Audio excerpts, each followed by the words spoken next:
Iran ने Israel में तबाही की एक ऐसी तस्वीर खींच के रख दी है कि जिसको देखने वाला भी हैरान है। ईरान इजराइल के अंदर ऐसी तबाही इस वक्त मचा रहा है जैसे कयामत की रात अगर आएगी तो फिर वो कैसी रात होगी। तस्वीरें जो निकल कर सामने आई हैं इजराइल में, और ख़ास तौर पर बेंजामिन नेतन्याहू की तस्वीर अगर आप देखें तो आप यकीन नहीं कर पाएंगे। बेंजामिन नेतन्याहू के चेहरे पर हवाइयाँ उड़ी हुई हैं। इससे पहले ये कहा जा रहा था कि बेंजामिन नेतन्याहू अपने देश को छोड़कर फरार हो गए हैं, ग्रीस चले गए हैं, लेकिन अब उनकी एक तस्वीर निकलकर सामने आई और बेंजामिन नेतन्याहू के आसपास में जितने भी लोग हैं वो भी एक तरीके से ऐसे दिखाई दे रहे हैं कि बड़ी अफरा तफरी में हैं। इजराइल की सड़कों पर जहां पर बेंजामिन नेतन्याहू का काफिला दिखाई पड़ रहा है, वहां की सड़कों का भी बहुत बुरा हाल है।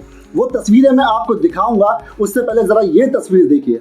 आप ये तस्वीर देख सकते हैं किस तरीके से खंडर में तब्दील कर दिया गया है, और ये इजराइल की राजधानी तेल अवीव का हाल है, जो पूरी तरह से ऐसा लग रहा है जहां जहां पर ईरान की मिसाइलें गिरी हैं वहां पर खंडर में तब्दील हो गया है।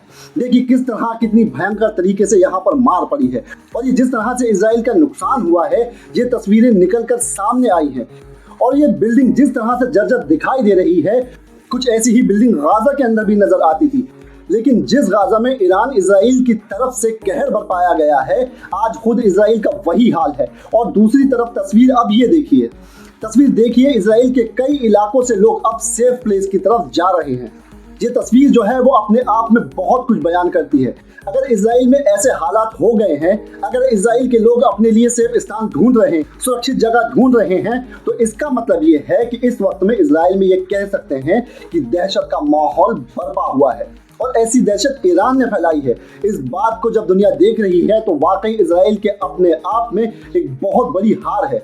इसके बाद में आप एक और तस्वीर देखिए, और इस तस्वीर में देखिए ऐसा लगता है कि पूरी बिल्डिंग को ऊपर से लेकर नीचे तक बुलडोजर के आगे का वो पंजा मार के तोड़ दिया गया है।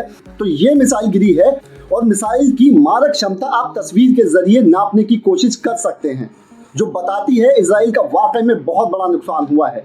अमेरिका के राष्ट्रपति डोनाल्ड ट्रंप का बयान आया है।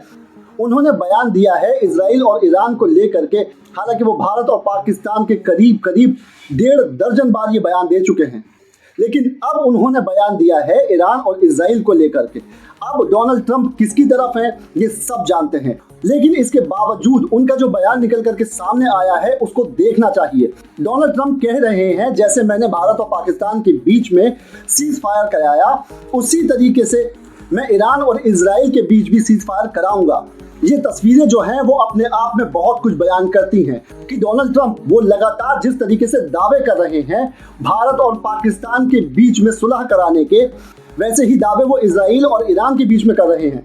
तो वार्ता से पहले जिस तरीके से इजराइल की तरफ से हमला किया गया है, ऐसे में तो खुल करके अब जो हो वो अमेरिका को ईरान का साथ देना चाहिए। लेकिन हम सब जानते हैं कि अमेरिका को अपने हथियार भी बेचने हैं और अमेरिका को अपना बिजनेस भी देखना है। तो अमेरिका का आखिरकार जो झुकाव है वो इजराइल की तरफ ही रहेगा। अमेरिका इजराइल के साथ ही खड़ा रहेगा। वो फिर से वही हेडलाइंस चाहते हैं कि हमने परमाणु युद्ध रुकवा दिया।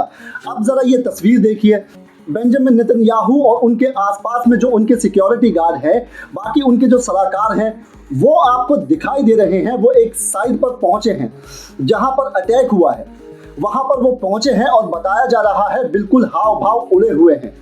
वो एक देश के प्रधानमंत्री हैं, और इजराइल जैसे देश के प्रधानमंत्री हैं जो अपनी आयरन डोम सिस्टम पर, अपने डिफेंस सिस्टम पर दुनिया में डींगे हाँकने का काम करते हैं।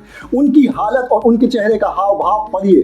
अब दूसरी एक तस्वीर देखिए जहां बताया जा रहा है कि ये काफिला इजराइल के प्रधानमंत्री का है। अब अगर इजराइल के प्रधानमंत्री का काफिला या फिर इजराइल के प्रधानमंत्री पहुंचे हैं और उनके लिए अगर आम लोगों को रोकने के लिए इस तरह से बैरिकेडिंग बनाई गई है, तो आप अंदाजा लगा सकते हैं कि सड़क पर किस तरीके से जो अलग अलग बिल्डिंगों के अवशेष हैं वो उड़े हुए दिखाई दे रहे हैं। सड़क पर मलबा फैला हुआ है, और अगर प्रधानमंत्री के पहुंचने से पहले भी इस तरीके से मलबा या इस तरीके से सामान बिखरा हुआ सड़क पर दिखाई दिया, तो निश्चित तौर पर ये ईरान की एक बड़ी जीत कही जा सकती है। ईरान जो है वो अपने आप में एक तरीके से कह सकते हैं कि बड़ी जीत या बड़ी बढ़त लेता हुआ दिखाई दे रहा है। लेकिन फिर भी हमें ये नहीं भूलना चाहिए कि इजराइल, उसको आप ये नहीं कह सकते कि इजराइल पूरी तरह से इस वक्त में ख़त्म हो चुका है। इजराइल भी पलटवार कर रहा है। तेहरान पर लगातार इजराइल का पलटवार है और इजराइल के रक्षा मंत्री की तरफ से कहा गया है कि अगर ईरान ने और मिसाइलें हमारी तरफ दागी तो उसके बाद में हम तेहरान को जलाकर राख कर देंगे। अब दोनों तरफ से बयान दिए जा रहे हैं, दोनों तरफ जो हो रहा है वो लगातार अपनी अपनी ताकत दिखाई जा रही है कि ईरान की तरफ से, जिसमें उन्होंने अपनी सैन्य क्षमता को अभी भी दिखाने का काम किया है कि भले ही आपने हमारे आर्मी के चीफ को मार दिया हो, भले ही आपने वो हमारे दूसरे लीडर्स को मार दिया हो, लेकिन अभी भी हमारी आर्मी बहुत मजबूत है। तो इस तरीके से अपने अपने देश की सेनाओं को मजबूत दिखाने के दावे किए जा रहे हैं और अपने अपने देश की सेनाओं को जो ताकतवर बताया जा रहा है, इस तरह की तस्वीरें, इस तरह की वीडियो दोनों तरफ से जारी की जा रही हैं और तेहरान में लगातार कोशिश की जा रही है इजराइल की तरफ से कि वहाँ ज़्यादा से ज़्यादा नुकसान हो ताकि ईरान को बातचीत की टेबल पर लाया जाए। लेकिन ईरान की तरफ से बार बार ये कहा जा रहा है कि बातचीत की टेबल पर नहीं, अब टिट फॉर टैट होगा, यानी जैसे को तैसा जवाब मिलेगा। आपने वार्ता से पहले हमारे ऊपर हमला किया, हमारे परमाणु वैज्ञानिकों को मार दिया और कहा जा रहा है कि यही सबसे बड़ा नुकसान है। देखिए, ईरान इस वक्त में जो हमला कर रहा है, ईरान ने जिस तरीके से हमले करके इजराइल की कमर तोड़ने की कोशिश की है, उससे शहरी लोगों को नुकसान पहुंचने की कोशिश की है। और बेंजामिन नेतन्याहू के लोग, यानी इजराइल के लोग, वो सब ये सवाल खड़े कर रहे हैं कि आपके रहते हुए हम सुरक्षित नहीं हैं। लेकिन इस नुकसान के बावजूद अभी भी ईरान का वो नुकसान बड़ा है जिसमें उनके साइंटिस्ट को मार दिया गया है। करीब 5-6 के करीब साइंटिस्ट जो थे, वो बताया जा रहा है कि उनको एलिमिनेट कर दिया गया है।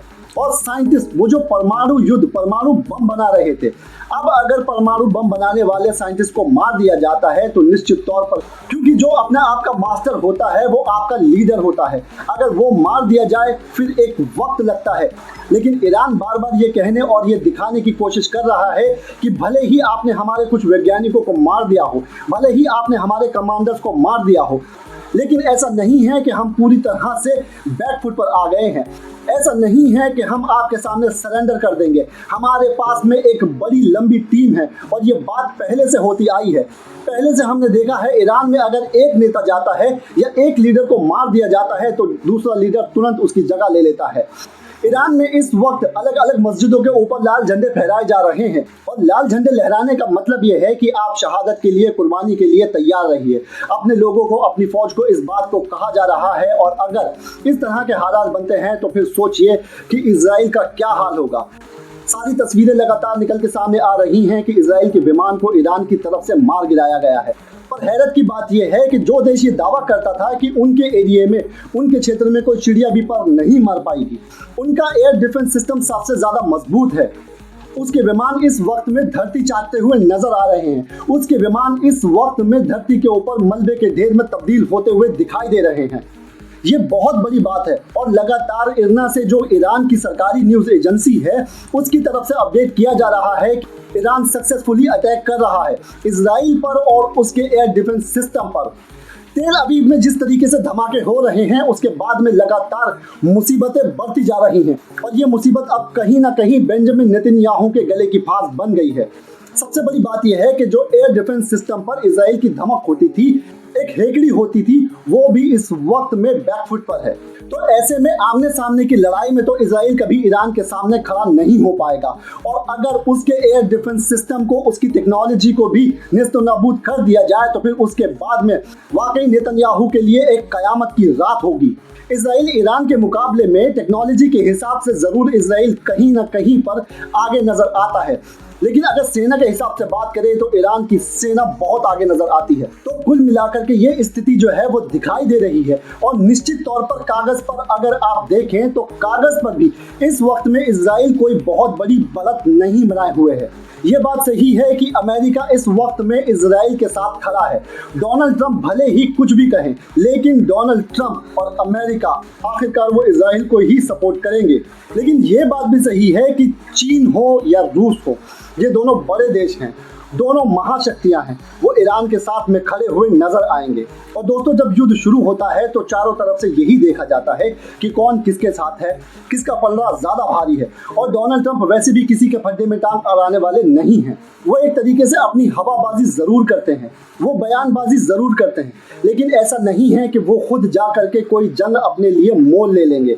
और ऐसे में सबसे बड़ी बात यह है कि जिस प्रकार से अभी हालात दिखाई दे रहे हैं, ऐसे में इजराइल की मुसीबतें बढ़ती हुई नजर आ रही हैं और ईरान लगातार अटैक कर रहा है। भले ही उसके पास कुछ इलाकों में धमाके हो रहे हैं, भले ही इजरायली मिसाइलें उसके वहां पर पहुंच रही हैं, लेकिन एक तरीके से जो मनोबल तोड़ने का काम है और मोरल विक्ट्री का काम होता है, वह कहीं ना कहीं इस वक्त में ईरान के खाते में नजर आ रहा है।